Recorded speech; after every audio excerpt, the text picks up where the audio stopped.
Comenzamos Cultura en Imagen. Quédate hasta las 23 junto a Pablo De Vita y entérate de todas las novedades del séptimo arte. Bueno, un comienzo atípico para una semana atípica. Muy buenas noches a todos, bienvenidos a otra emisión de Cultura en Imagen aquí por Radio Cultura, por supuesto, en todo el país a través de www.fmradiocultura.com.ar, cuando son apenas pasadas las 22 horas en todo el territorio de la República Argentina. Y en el registro, en la hora de esta noche de domingo, tenemos una temperatura actual de 10 grados, sensación térmica 9 grados, y se anticipa una mínima de 5 grados, condiciones que se mantendrán durante el día lunes, que amanecerá soleado con una temperatura máxima de 12 grados, y actualmente el registro en la hora nos devuelve un 68% de humedad y el viento sopla del sudoeste a 14 kilómetros en la hora. Todos los registros, como ustedes saben, son del domingo a las 22 horas, cuando se transmite este programa Cultura en Imagen a través de Radio Cultura, por si usted acompaña las sucesivas repeticiones que esta emisora realiza de la diversa programación de Radio Cultura a lo largo de la semana. Por supuesto, le damos la bienvenida en esta noche de domingo con la música de Francis Lai, que vendió millones de discos y encumbró sonoramente a una de las parejas más recordadas de la historia del cine, y que redefinió también el curso del cine francés con esa película antológica de Claude Lelouch titulada Un hombre y una mujer, en la lente de Lelouch, donde enmarcó a Jean-Louis Trintignant y a la inolvidable Anouk Aimée, de cuya desaparición física recordamos y homenajeamos en esta noche, porque bueno, Anouk Aimée nos dejó a los 92 años a fin de la última semana, y junto a Trintignant se convirtió en la pareja romántica del cine de los 60, y también además en un rostro que también redefinió el curso del cine europeo. La música de Francis Lai parece el sinónimo perfecto del amor, y además en ese entonces Anouk Aimée tenía que desmentir constantemente de que ella estuviera unida sentimentalmente con Trintignant en la vida real. Esto no fue así, porque ella se había casado con Pierre Baruch, que el cantante francés intervino también en la banda sonora de Un hombre y una mujer. Allí se conocieron. La pareja duró muy poco, se divorciaron 3 años más tarde, y su segundo marido fue el director griego Nikos Papadakis. Su hija Manuela fue quien confirmó la noticia de la muerte en Instagram, y la anécdota cuenta que Papadakis, para impresionar a Anouk Aimée, que todo el mundo quería obviamente ser pareja de Anouk Aimée, uno de los rostros ya fulgurantes del cine francés, le presentó a Pablo Picasso para impresionarla. Estuvieron juntos 10 años, después ella estuvo en pareja con el actor británico Albert Finney, pero lo más importante, más allá de sus amores con Marcello Mastroianni, con Omar Sharif, con nombres que son también fundamentales en la historia del cine, es lo fundamental que le brindó también a las dos películas más memorables, si se puede decir más memorables, dentro de una filmografía memorable, que es la de Federico Fellini, como es el caso de La Dolce Vita y Fellini 8 y medio, donde también construyó papeles de relevancia. Anouk fue Anouk, pero en la vida real tuvo otro nombre, Nicole Francis Dreyfus.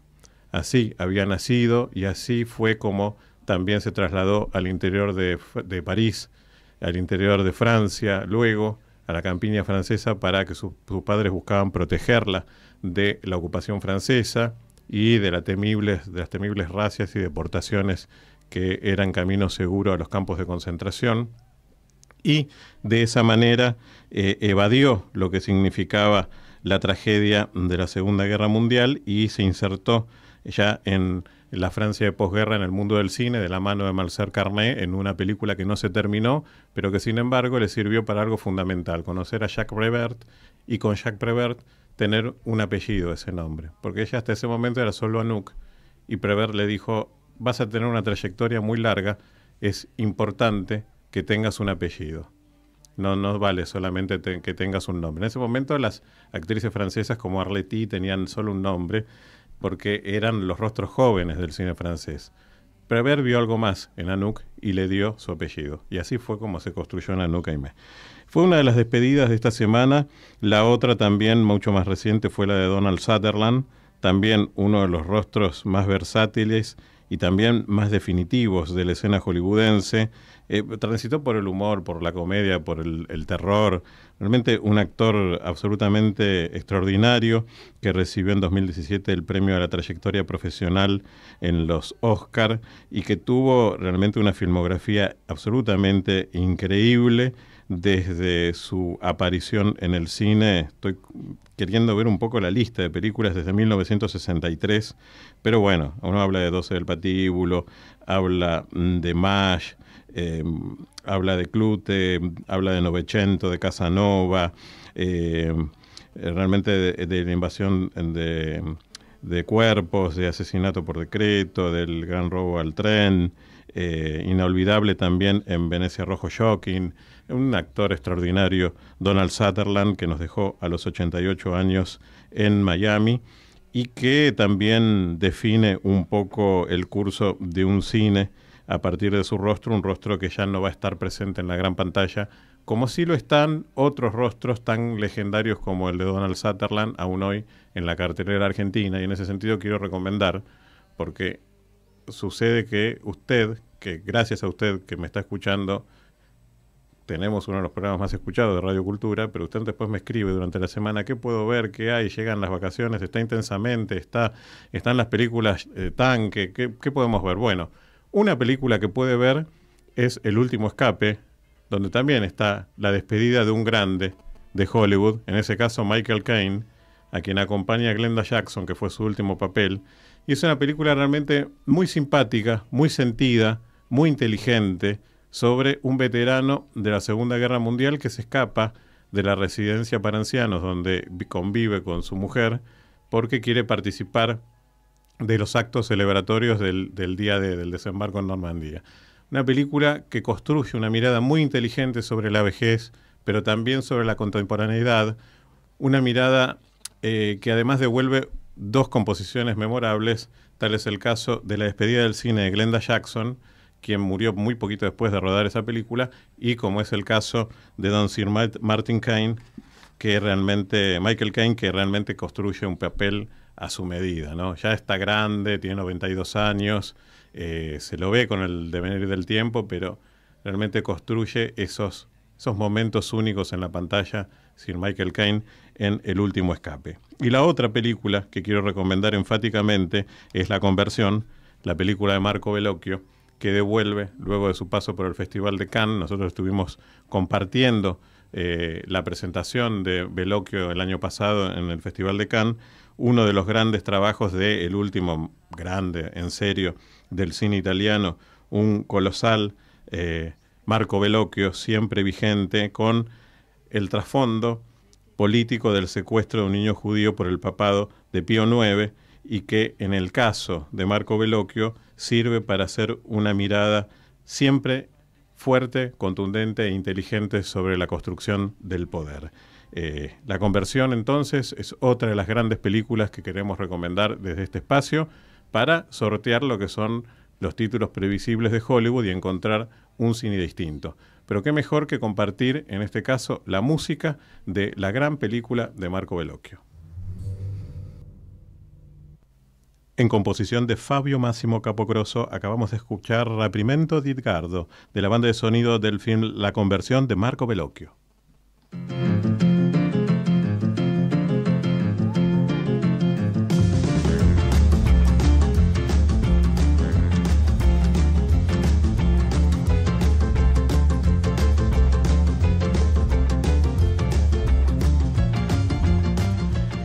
Bueno, y tenemos un hermoso y realmente muy importante momento de reportaje aquí en Cultura en Imagen, donde vamos a imbricar lo que a mí más me gusta siempre de este programa, que es cine, literatura y libros.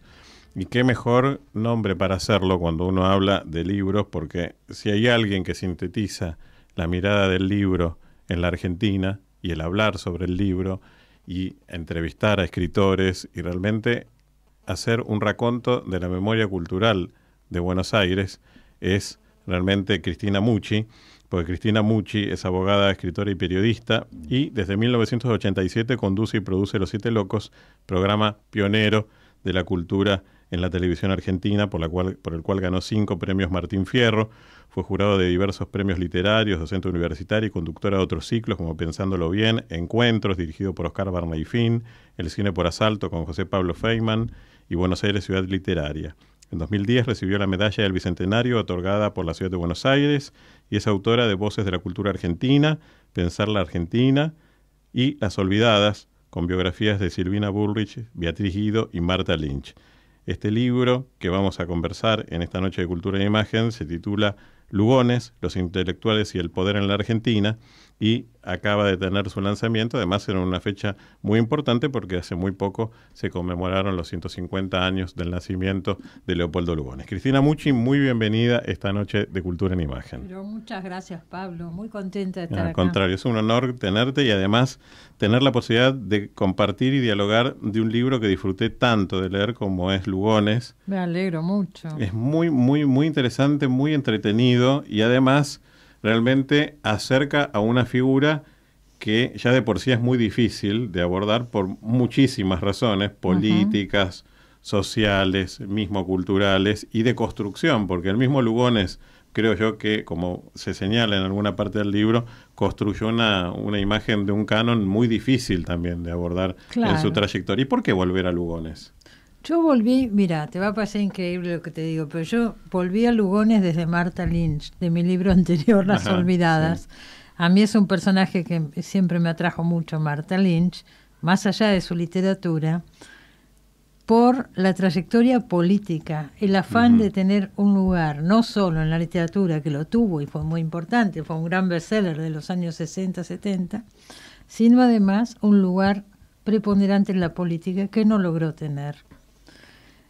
Eso la llevó a pasar por un arco ideológico que va desde Frondizi, pasa por Cámpora, Montoneros, el peronismo revolucionario de los 70, sí, Macera, termina en Macera terrible. Y después se acerca al alfonsinismo y ya con todo, sobre todo por lo de Macera, no le dan espacio. Claro. Lugones es salvando todas las distancias, el esquema es el mismo. Lugones también es un escritor importantísimo en la Argentina en su momento. Absoluto. Pero de una fuerza impresionante, pero además intenta un camino político que también empieza en el socialismo, después apoya a Roca, termina con La Hora de la Espada, y bueno, y los dos se terminan suicidando. Es muy complejo esto, por distintos motivos, pero el esquema es el mismo, ¿no es cierto? Sí.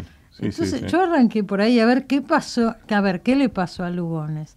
Y ahí me entusiasmé y no solo hablo de Lugones, sino de la relación entre los escritores y el poder en la Argentina, que es un tema exactamente, que da porque para mucho. Hay dos líneas conceptuales en el libro. Por un lado está la mirada y el foco en Lugones y en su trayectoria literaria, política y social y en su biografía. Y por otro lado vas construyendo una suerte de análisis historiográfico del devenir de los escritores y la literatura a través del tiempo, en base a justamente esa construcción tan arbitraria que se fue dando siempre con el poder político, ¿no? Y un poco se da siempre esa mirada en la cual, lo señalás en el libro, se produce una distancia entre el poder político y lo que significan los grandes intelectuales de la Argentina. Siempre hay como un desprecio, como un lugar donde no hay ningún tipo de reivindicación de la figura del intelectual. Exactamente, con periodos que van cambiando. Hay periodos donde más, otros donde menos. Mientras yo escribía sobre Lugones, se me aparecían estas cosas. Pensaba yo de pronto, no solo en Borges, pero en Manuel Puig, en Cortázar, en Sábato, en Marechal.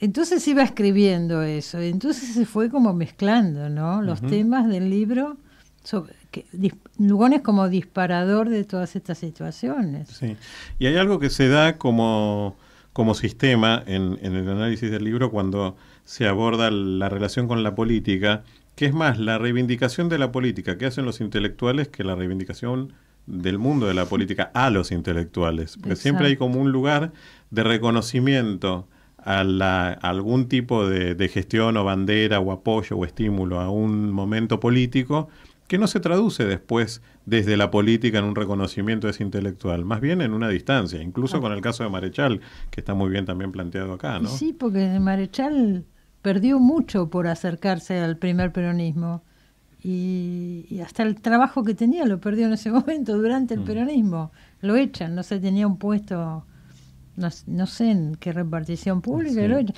O sea, no gana nada y pierde mucho, porque es perseguido por eso. Los intelectuales argentinos en esa época eran antiperonistas en su enorme mayoría. Y fue discriminado Marechal, pero el peronismo tampoco le dio ningún tipo de respaldo de nada. O sea, perdió por todos lados. Sí. Y no es el único caso. No, claro. Bueno, él siempre, y que está citado también en el libro, es el de Borges, el que se cita como, porque es el más visible quizás en cuanto a su recorrido en relación con el análisis político, y siempre con esos costados tan filosos, ¿no? Que un poco proponía Borges, creo yo, de manera intencionada, sí. Era provocador. Pero la diferencia, yo creo, es que Borges nunca buscó un lugar en la política, como si buscó Lugones. Borges no, Borges decía lo que se le ocurría en un determinado momento, era bastante naif, te diría, en sus opiniones políticas, por eso terminaba contradiciéndose y volviendo atrás en muchas posturas. Yo pienso que Borges era una persona realmente bien intencionada, que de política sabía poco y jamás aspiró a un lugar en ese sentido. Bueno, en el capítulo La retórica del amor hay una cita de Borges que dice: Leopoldo Lugones vivió lo peor que le puede pasar a un hombre, ser admirado por todos y no ser querido por nadie. Es tremendo eso, es tremendo, se queda solo Lugones. No solo por esa historia de amor tremenda que tiene con esta chica joven, pierde a muchos amigos con la hora de la espada y este tipo de pronunciamientos tan tremendos, ¿no? ¿Por qué publicás en el libro el discurso completo de La hora de la espada? Y porque llegado ese momento yo sentía que yo no tenía nada más que poner, viste, que hablara él y dijera todos esos horrores que dice que marcaron tanto la historia argentina.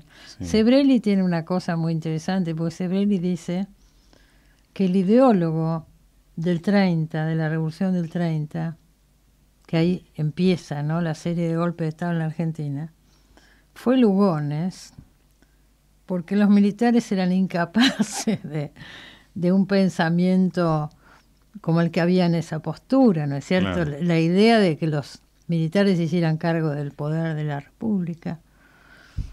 Entonces, desde ahí, eso se puede llevar a un extremo un poco complicado, que es decir que es responsable de los golpes de Estado de ahí en adelante. Me parece un poco forzado. No lo dice Sebrelli tampoco, pero se dijo eso, ¿no?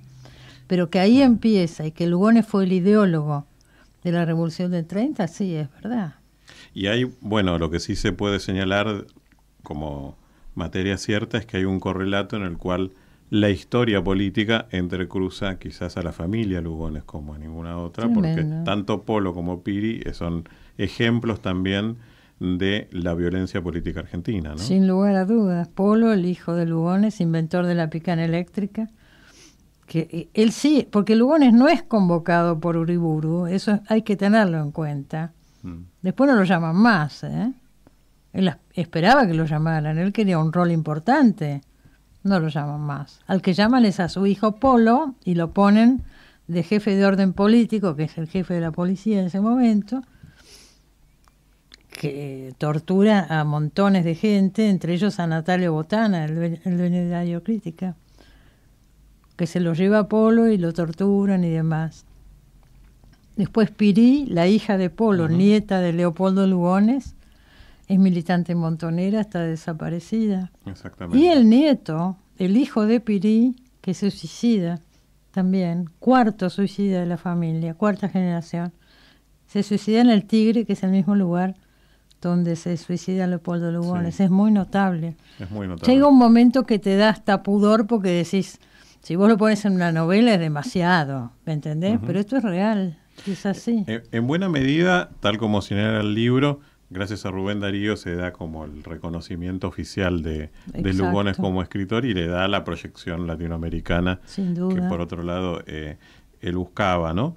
Pero Me interesaba mucho esa situación del rol en el canon, que en buena medida quizá inaugura Lugones como exponente de la literatura argentina más contemporánea, y que después seguramente es reemplazado por Borges, ¿no? Sin duda.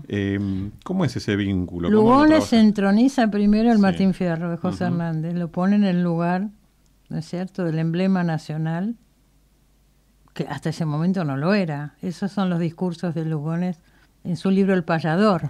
Sí. Y después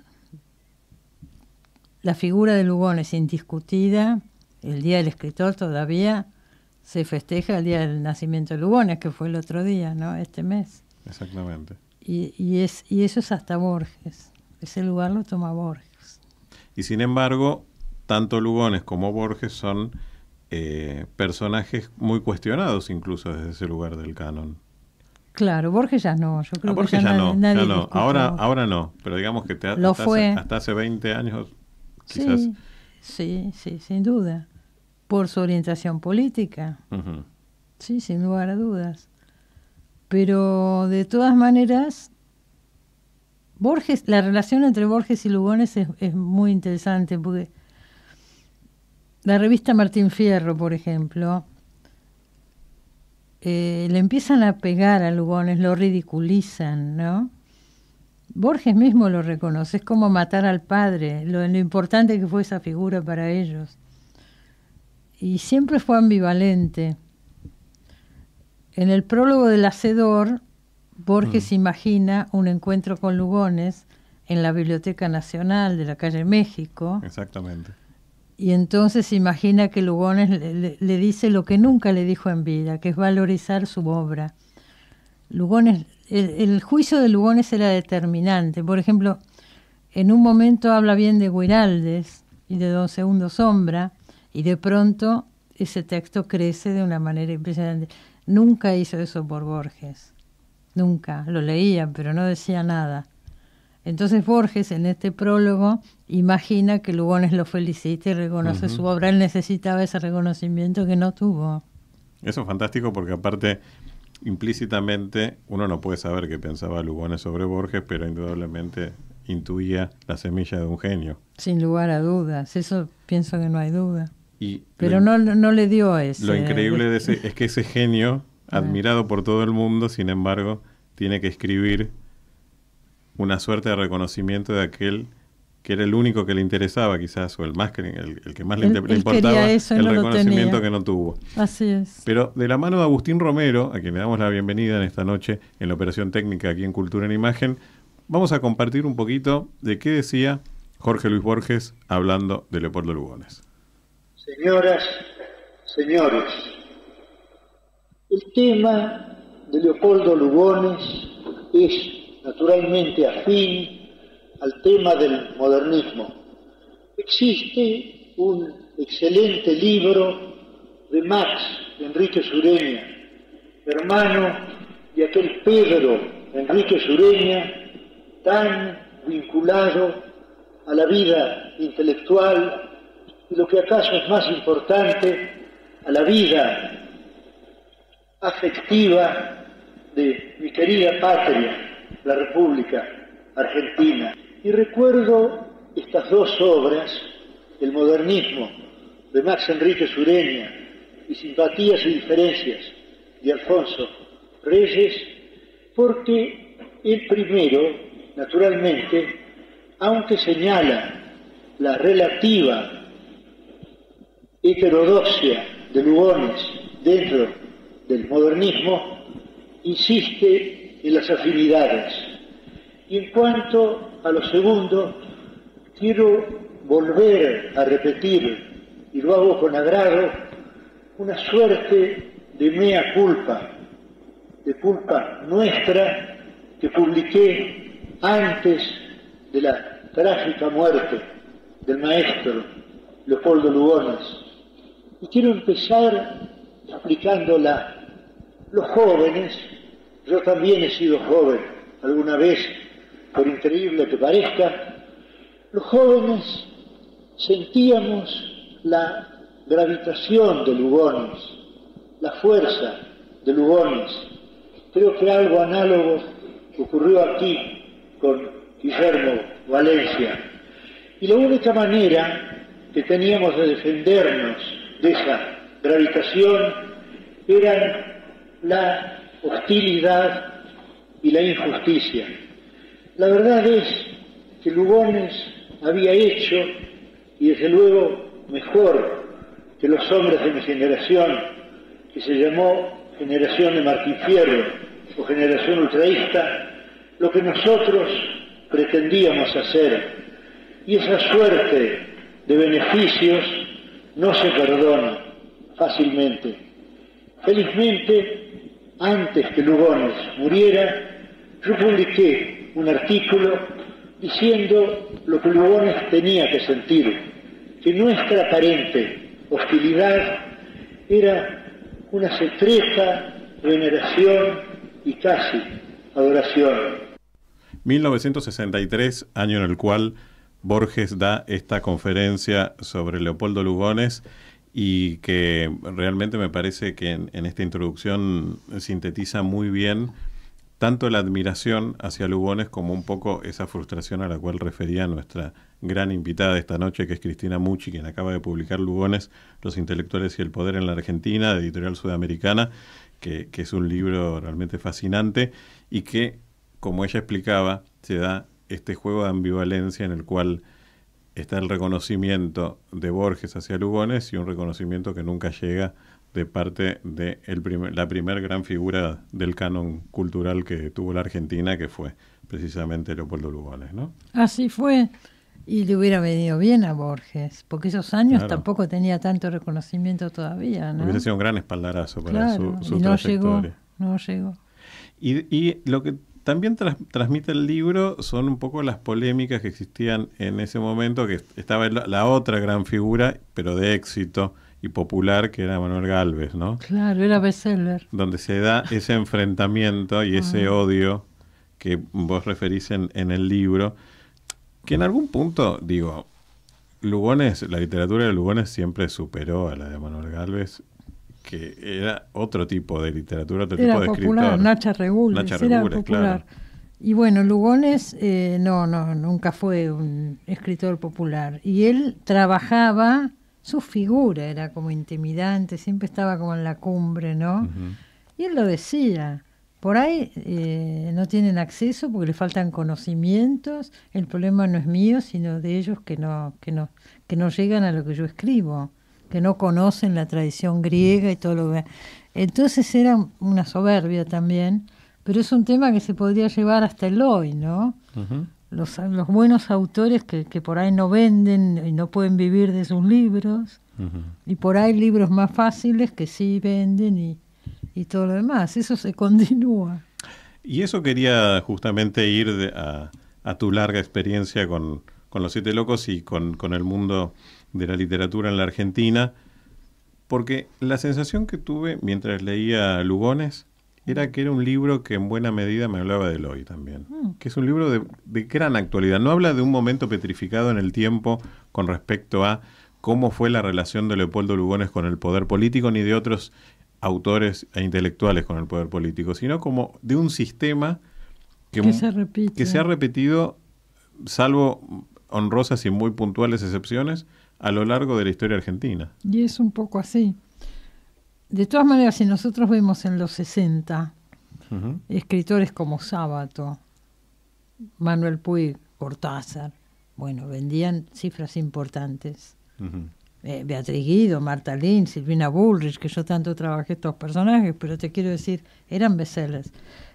Además de ser bestsellers, la discusión política, social en el país los incluía, o sea, se hablaba de estos textos al discutir Ujú. la política, por ejemplo. Hoy no pasa, no tienen ese rol central. No solo no venden, sino que tampoco tienen ese rol, que lo tenían. El incendio de las vísperas de Beatriz Sí, Guido claro. fue un libro comentadísimo en ese momento. Además comentadísimo por los políticos también, hasta Perón salió opinando de ese libro, ¿no? Digo, Increíble. ¿quién logra hoy una cosa semejante? Y bueno, y el rol de los escritores en los medios, fue una etapa extraordinaria y fue así. Ujú. Pero también si pensamos en Victoria Ocampo, en la revista Sur, también había un rol muy importante que se fue perdiendo, yo creo.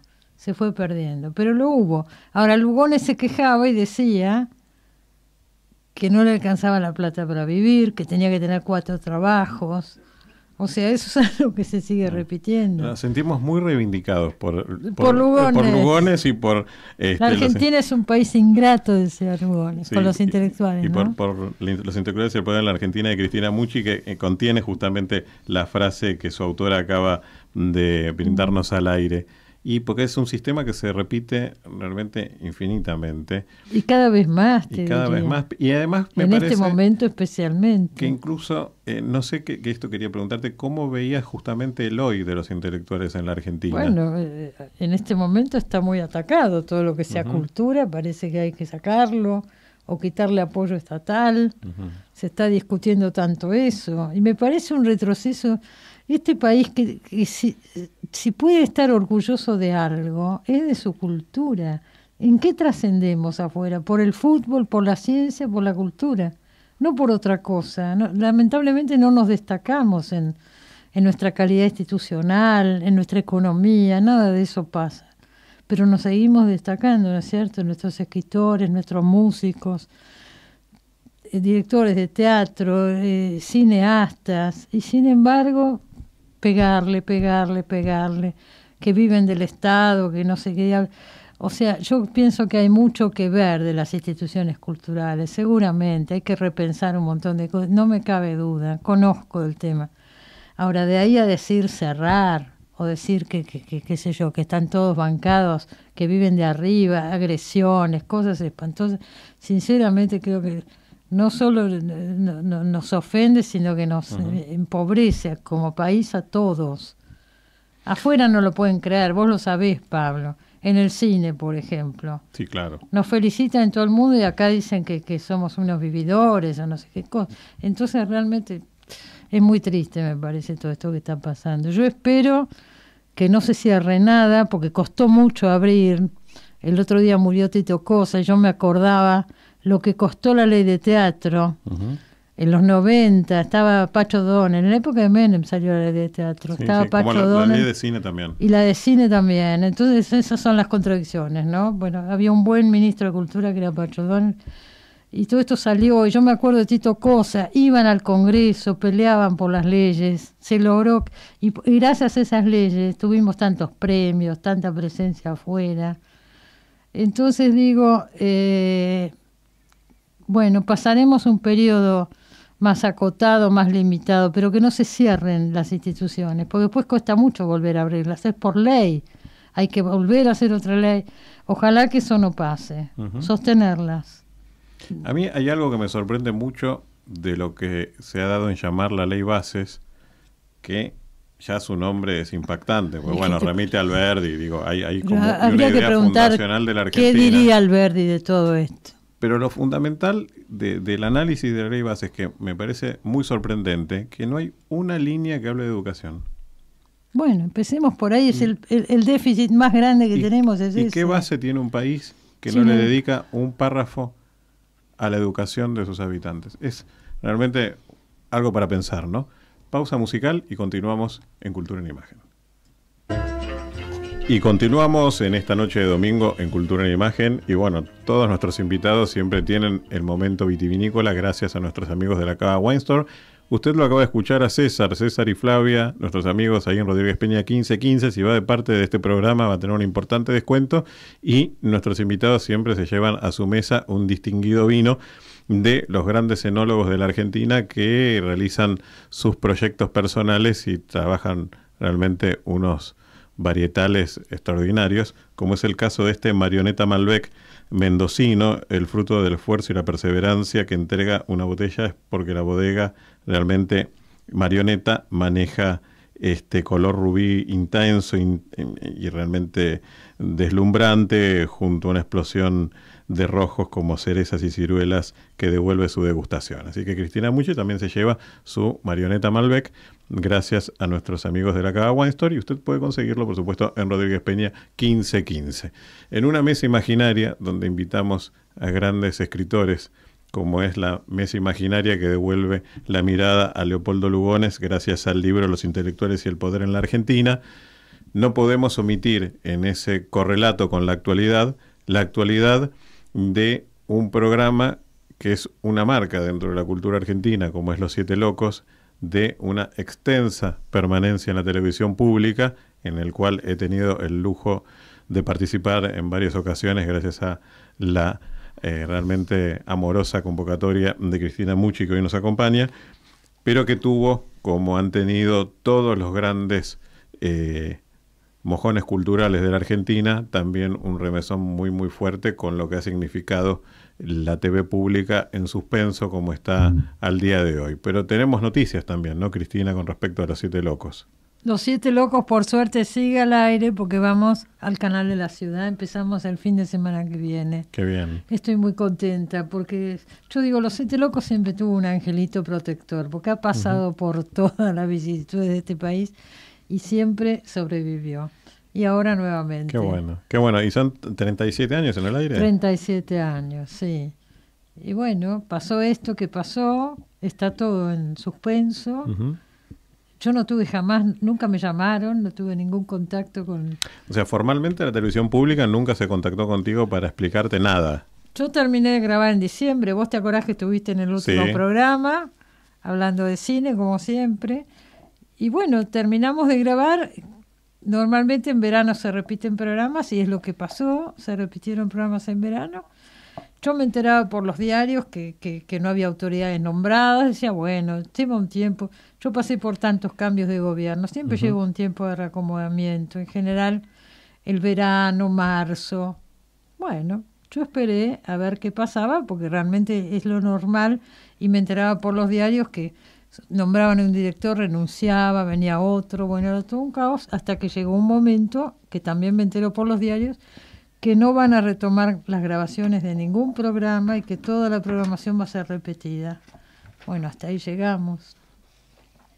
Venía la Feria del Libro y demás, y bueno, pero jamás me llamaron para decírmelo. Jamás tuve ningún tipo de comunicación hasta el día de hoy. Los programas se siguen emitiendo repetidos, sí. No solo Los Siete Locos, sino muchos otros programas del canal. Y en este momento el canal no produce programación, solamente el noticiero y creo que nada más, alguna cosa deportiva y nada más. Uh-huh. ¿A dónde conduce esto? No lo sabemos. Está la ley bases, entonces en los artículos que se sacaron en el Senado se sacó la privatización del canal y de aerolíneas y del correo, creo que no entraron. Ahora vamos a ver qué pasa en diputados y en base a eso se verá. Ahora está toda una discusión nueva en la cual en diputados parece que vuelven a entrar en tema de debate. No lo sabemos. Pero no lo sabemos. Vamos a ver, esta semana nos enteraremos. Y yo repito lo que te decía recién con respecto a las otras instituciones. Sería muy importante que no se cerraran. Después vemos cómo sigue la cosa. Porque los gobiernos pasan, ¿viste? Y las instituciones quedan. Ahora, si hay que volver a fundar un canal público, como todas las democracias avanzadas de este mundo tienen canales públicos de televisión, ya es más complicado. Entonces, por lo menos que las cosas no cierren, ¿no? Uh-huh. Y después, más adelante, veremos. Ahora, este menosprecio por la cultura es muy llamativo, cuando tendría que ser uno de los pilares, porque realmente es una de las mejores cosas que tenemos. Ahora, socialmente, ¿no estamos transitando una época compleja en la cual el intelectual vuelve a ser como una especie de estigma para lo que significa el común denominador gracias a cierto señalamiento que se construye desde el poder, en el sentido de que viven del Estado, que viven con sobresueldos, que viven con grandes presupuestos, que viven con prebendas del poder, que por otra parte tu libro demuestra que no es así en la historia, porque se demuestra en tu libro que justamente lo que no ha habido en la historia argentina es un modelo prebendario del poder político para los intelectuales en toda la historia argentina prácticamente. Si todo lo contrario. Un país como México tiene muchísimo más presupuesto destinado a la cultura que la Argentina. No se puede comparar. Uh-huh. No se puede comparar. Acá probablemente hubo situaciones que hay que rever. Seguramente muchas cosas hay que rever. De nombramientos y de cosas. por ahí las instituciones están sobrecargadas de personal, habrá militantes rentados, seguramente hay mucho que ver. Ahora, ¿qué tiene que ver eso con la institución en sí? Porque hay que cerrar el Fondo Nacional de las Artes, que fue fundado por Victoria Ocampo en los fines de los años 50. No entiendo a qué viene ese ataque. ¿Cuánto se puede ahorrar ahí? ¿Qué cambia en el hambre que está padeciendo la gente, en los múltiples problemas espantosos que tenemos? Mantener o no mantener, qué sé yo, el programa Sur de apoyo a las traducciones. ¿De Sí. cuánta plata estamos hablando? ¿Qué pasó con el programa Sur? Porque Y también, por suerte, no en cerró. cuestión. Dejémoslo así. Está bien, baja muchísimo, ahora no, pero que quede abierto, que exista, que las instituciones no se cierren. Porque ya digo, volver a abrirlos es otra ley, otro debate, otra historia, ya las tenemos. Y no es fácil tenerlas, las hemos logrado con años de esfuerzo, digo. Hay instituciones, por otra parte, que en algunos casos son modelo en el mundo.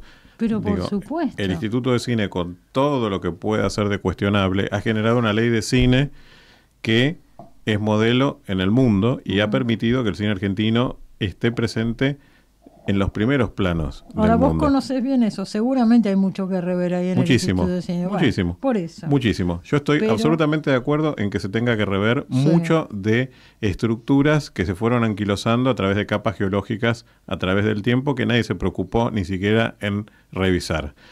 Y que todo eso llevó a una descomposición del sistema. Eso no tengo ninguna duda. Pero también no tengo ninguna duda que desfinanciar el cine argentino o cerrar el Instituto de Es un Cine despropósito. es una aberración cultural, porque el cine argentino existe gracias a que existe el Instituto de Cine, como el cine francés existe gracias a que existe el Instituto de Cine francés, digo, y eso pasa con todas las cinematografías regionales que no son los Estados Unidos. Y En que, todo el mundo. en todo el mundo. cine es subvencionado, salvo creo que en Estados Unidos y en India. Exactamente. Nada más. Exactamente. Entonces miremos a ver esas democracias que admiramos tanto, ¿por qué mantienen estas instituciones que nosotros queremos cerrar? Ujú. ¿Nos Exactamente. estaremos equivocando en algo? Hay que mirar. Se está fomentando como un odio, ¿no?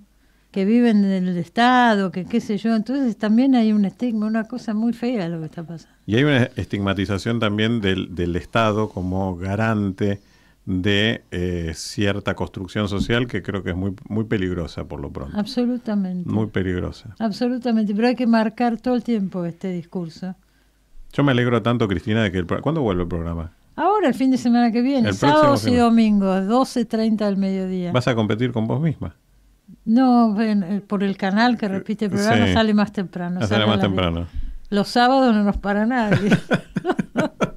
En No se función puede contigo. creer. Es Pero una bueno, situación rarísima. me alegro muchísimo realmente de la vuelta de Los Siete Locos ahora en el canal de la ciudad, los sábados desde las 12:30 y sobre todo por la edición de Lugones, Los Intelectuales y el Poder en la Argentina, un libro que realmente usted que nos está escuchando tiene que leer porque le va a dar un marco de entendimiento a la realidad que estamos atravesando.